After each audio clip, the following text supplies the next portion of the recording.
Hey up everyone and welcome to another video. Welcome to my match reacts while I'm driving along. So yeah, Sheffield United 1, Middlesbrough 2.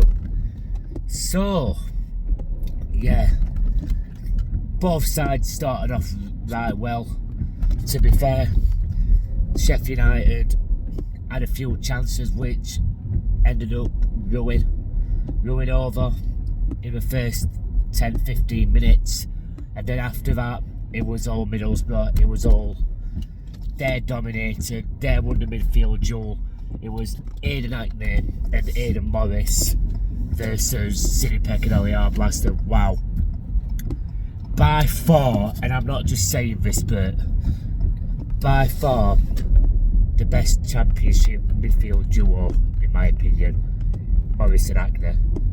They were just absolutely pressing us and basically playing little lovely balls while we're commanding where other needs to go. And that brings me on to Aliyah Blaster and City Peg. I don't think they're a good like centre midfield pairing. If I'm not gonna go into ifs, coulda, woulda, shouldas, but I will say that Calvin Phillips starts for me. We would have like matched probably evenly or just thinking, but I think the game far we lost in first half to be all honest. So we talk about the opening goal. I believe Aliyah Blaster lost it in the midfield and Middlesbrough basically capitalised and through a brilliant took goal by Tommy Conway. I think it's Tommy Conway. And it 1-0, but fair plays. Good team, good all-round team. Kept a bulk of their squads from last season, I believe. So I think it was around 40th minute or 45th, sorry. Aidan Hackney got easily into the box, hit it on the post. Michael Cooper in no man's land due to his error. And this is what frustrates me about Michael Cooper. He dallies a bit, he messes about with ball, and that him last season wouldn't have done that. He would have basically just fingered, just like kicked it out, kicked it long, even though his distribution was poor last season quite also. But this is where Middlesbrough again capitalised. Hackney's shot on post, I think he got a fingertip to it, and then Riley McGree, I don't think anyone saw it coming. He headed it into an open goal. It was 2-0. I thought at that point, game over.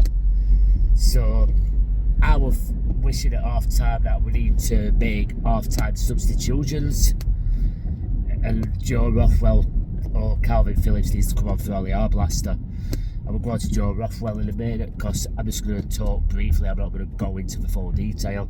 Just going to talk to you about the highlights of the game. And I thought also that half, I thought referee were a bit poor, inconsistent. But second half we came out with basically Boro came out as well and dominated it the whole possession until Calvin Phillips, I believe, came on for Callum O'Hare or someone like that. I know we switched to a top two. And then this is where I believe it was Calvin Phillips plays it to Gustavo Harmer. Then Gustavo Harmer plays a lovely through ball to Patrick Bamford, makes it 2-1, and I thought, do you know what? If we get something out of this game, then, you know, I take a point, wrap it up, go down to Portsmouth. And then he scored that on the 73rd minute, sorry. Nice little shot in the box. And I don't like Bamford, to be fair. I think he finds himself right positions at right times. Could have done a few shots, could have took his few shots away a little bit better in the first half, in my opinion. So is Gus. I remember when Gus shot and Solbin made an absolutely worldly save. Fair play to the keeper. But I just think also we should have done a lot better in the second half as well. Not as in the whole performance, because that was just levels above first half, to be fair. I wonder if Boro panicked. I wonder if basically they lost a bit of momentum, their legs were tiring, and we just kind of played better because they looked a bit knackered. But I do notice, as we're going back to Bamford, he slotted up and it was 2-1. We thought, game on, we might be able to nick this, undeservedly, by the way, because Middlesbrough, by far the best team I've seen this season, and by far the best set of fans. They were loud, they were raucous, they were absolutely up for it, and you know what? Fair play. So, on the 80th minute, Joe Rothwell, oh my word, you silly boy, you cannot do that. So let's go into the scenario. Alan Brown basically got the ball saying, no, that's mine, takes it past Rothwell, and it came in, absolutely clattered the player, and it deservedly all day long a red card. Honest to God. You can't say referee's got that wrong, because he's got that 100% right, in all fairness. And I thought, this is my one constructive criticism on Boro's style of play. I thought they were a bit time wasting, but I've noticed us to do it when we're winning a game. Every team does it, and every team basically time waste when they're in front and ahead. I think it's more ball protecting. I'm not just saying their time wasted, blah blah blah, or do you know what I mean? I'm not going into the all morning things about it. Every team does it when they're sitting on a lead. It's just to make sure they want to be comfortable on ball, calm game down, because we were at them, to be fair. We were making more balls. I think they got a bit uncomfortable when they basically we got back into it. Therefore, they were smashing balls out of play. They were lumping it forward, not passing it intricately like Barcelona they were in first half and leading up to the goal.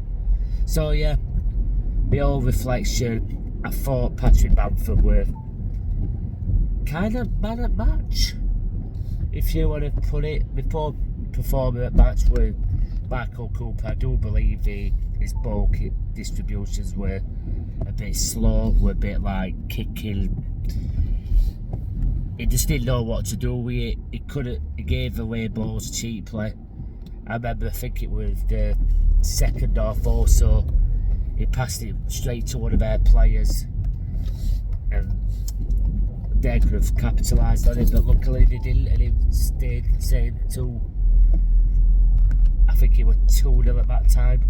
Could have easily been more, in all honestly. But yeah, I do think Calvin Phillips looked decent. Yeah, he gave away a few balls, but he's not played in over about a year. And John Rothwell, I thought he was alright, but what let him down majorly is that sending off. And I'm not going to go into full use the silly boy, not the silly boy, but I don't want him in a United shirt again, because even he probably knows that he was disappointed in himself for doing it. So I believe he's back for the West Brom game.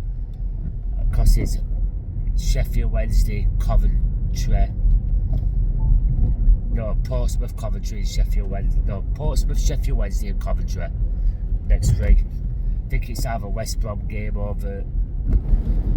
No, QPR. I think it's back for the QPR game down at Loftus Road. In my all opinion, we're gonna lead him for that as well, because even though they're on a shaky form, I think they're playing, they're still quite a good team. So yeah, that's what I thought. I'm going to do a match previewing a Portsmouth, all about Portsmouth and the Sheffield United side of things as well. What I think score prediction is going to be. At least I've got the score prediction right. So, if you like the video, if you agree, if you're a Boro fan, what do you think both teams played like? Where do you think you'll end up? I think Boro will end up title winners, to be fair. There's no stopping him, and their manager is levels above any manager in this league. In all fairness, how he made his teams play the style of play of what he does. So that's all I think. Let us know what you think. Please like, share, and subscribe. And on to Portsmouth next, and up the blades. And match day vlog will be coming out in over the next couple of days. I'm just currently in works. So yeah, up the blades, and thanks for watching.